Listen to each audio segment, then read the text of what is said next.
I do want to start with some breaking news.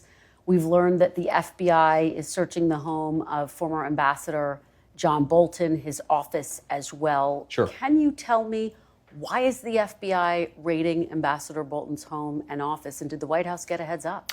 Well, so we're in the very early stages of an ongoing investigation into John Bolton. I will say we're going to let that investigation proceed. What I can tell you is that unlike the Biden DOJ and the Biden FBI, our law enforcement agencies are going to be driven by law and not by politics. And so if we think that Ambassador Bolton has committed a crime, of course, eventually prosecutions will come. But as you know, Kristen, this is all part of gathering evidence, trying to understand something that we're worried about. And of course, I'll let the FBI comment on the next stage of the investigation. What's at the root of this? Is this about classified documents? Well, again, I'll let the FBI speak to that. Classified documents are certainly part of it, but I think that there's a broad concern about Ambassador Bolton. They're going to look into it. And like I said, if there's no crime here, we're not going to prosecute it. If there is a crime here, of course, Ambassador Bolton will get his day in court. That's how it should be.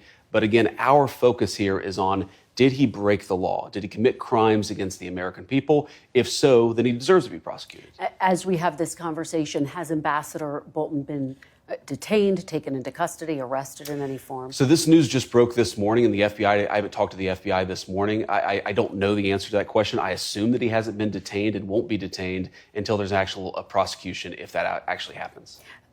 As you know, Ambassador Bolton is a frequent critic Sure. of President Trump's. He's also on Kash Patel's enemies list.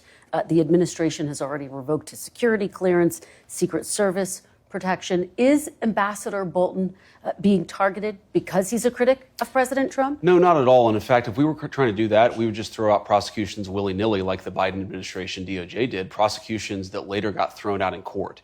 If we bring a case, and of course we haven't done that yet, the Department of Justice has not done that yet, we are investigating Ambassador Bolton, but if they ultimately bring a case, it will be because they determine that he has broken the law. We're going to be careful about that. We're going to be deliberate about that because we don't think that we should throw people, even if they disagree with us politically, maybe especially if they disagree with us politically. You shouldn't throw people willy-nilly in prison. You should let the law drive these determinations, and that's what we're doing. But you know, a lot of people have already looked at this and said, this looks a lot like retribution. Is this retribution? Well, who has said it looks a lot like retribution, Kristen? A lot of people who tried to throw Donald Trump in prison for completely fake charges that were later thrown out by multiple different courts.